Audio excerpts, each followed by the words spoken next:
एक राज्य में एक विशालकाय धनुर्धारी योद्धा रहा करता था। वह योद्धा सदैव अपनी प्रजा के लिए अच्छे कार्य करता और वह सदैव अपनी प्रजा को कर्म वीरता का पाठ पढ़ाता। लेकिन वह जब भी युद्ध करने के लिए जाता तो वह अधिक चिंतित रहता। एक बार उस योद्धा से अपने गुरु ने पूछा कि तुम जब भी युद्ध करने के लिए जाते हो तुम्हारे चेहरे पर एक अलग सी चिंता दिखती है। तुम अगर अपने जीवन में किसी काम को लेकर चिंता करोगे तो युद्ध में तुम हमेशा ही पराजित पाओगे। इसीलिए अपने जीवन में अगर किसी काम को लेकर चिंता कर रहे हो तो उसका कोई ना कोई प्रश्न मेरे समक्ष रखो।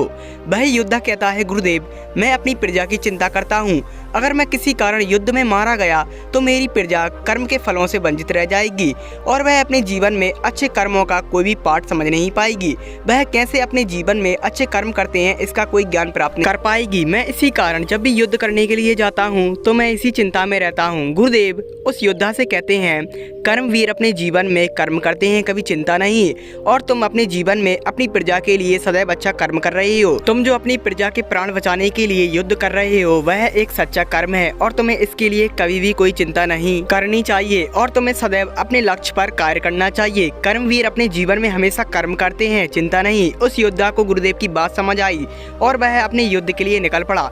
दोस्तों हमें इस कहानी से सीखना चाहिए, व्यक्ति को अपने जीवन में कभी अपने कर्मों के विषय में चिंता नहीं करनी चाहिए और हमेशा एक योद्धा को तो सिर्फ अच्छे कर्म करना चाहिए, क्योंकि कर्मवीर व्यक्ति जीवन में कर्म करते हैं, किसी कार्य को लेकर चिंता नहीं। दोस्तों इसीलिए अपने जीवन में अच्छे कर्मों के साथ कार्य करिए, चाहे वह युद्ध हो या फिर वह अपने जीवन में कोई अच्छा कार्य। एक दिन अपने जीवन के अच्छे कर्मों के साथ महान सफलता पाएंगे।